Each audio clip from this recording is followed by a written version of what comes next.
Hey guys, this is Jocelyn. Thank you for tuning in. I realized that it's been a while since I last posted any video. That's because I was going through a seismic change in my life and it wasn't turning out the way I wanted. But anyway, right now I am more settled and I finally have some time to read some books and do some book reviews and make some videos.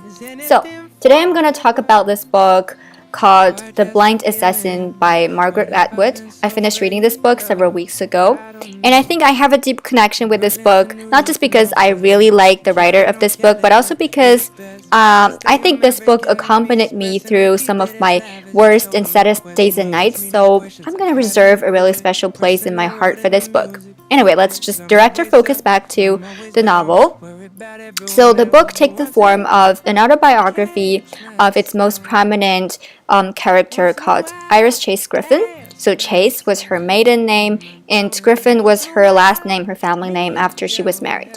So I'll just call her Iris. Iris had a younger sister, Laura. Laura was 3 or 4 years younger than Iris. They were born in the 1920s in an affluent family because their grandfather founded a button industry back in his days. And as the industry flourished and prospered, it also turned their family from rags to riches. And then when their grandfather died, their father was there to inherit the industry, and it kept going well for a while. Unfortunately, when Iris was only 6 years old and Lara was only a toddler, their mother died of miscarriage, and that event left a traumatic mark on their father. And he started drowning his sorrow, turning into an alcoholic, and that really negatively affected their family industry. To aggravate the situation, the Great Depression hit somewhere around the 1930s, and their family industry went downhill because of that too. To even further compound the situation, the political landscape around that time was quite a turmoil as it was fomented by the tensions that was mounting between the capitalists and the working class. The working class made the majority of the political radicals.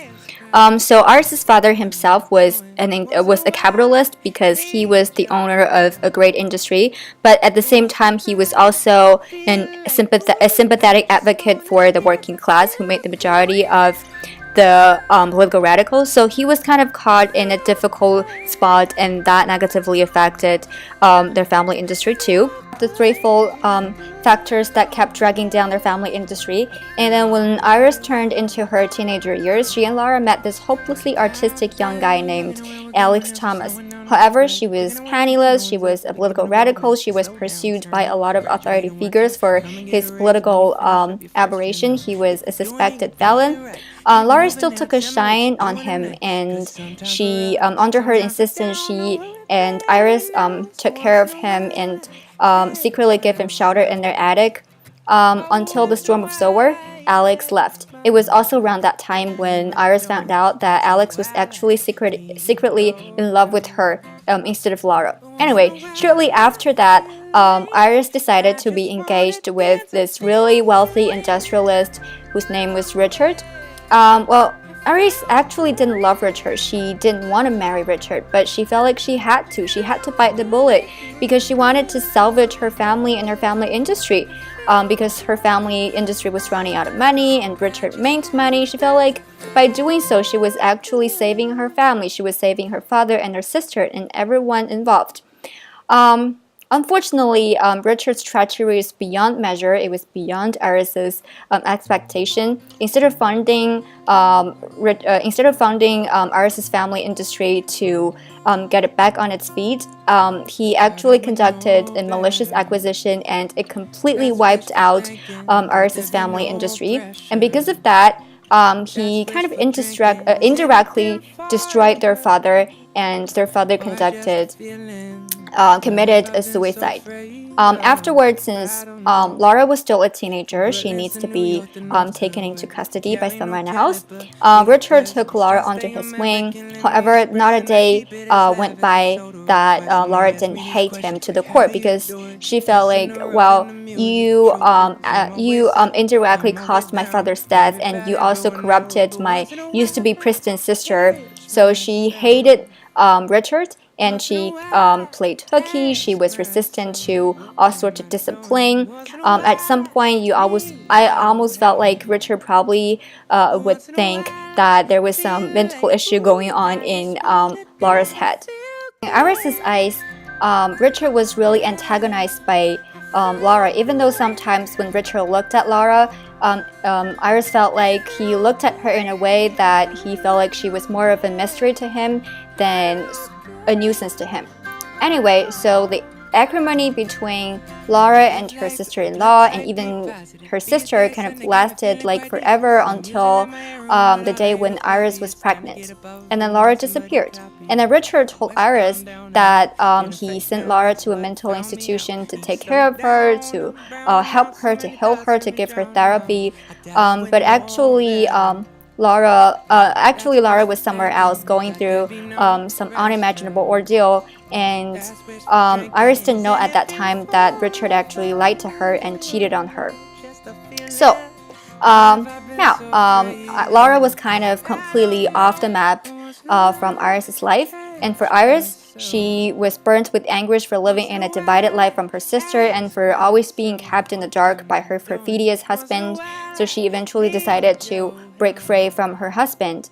And after some time of living by herself on her own, she received a phone call, an unexpected phone call from Laura.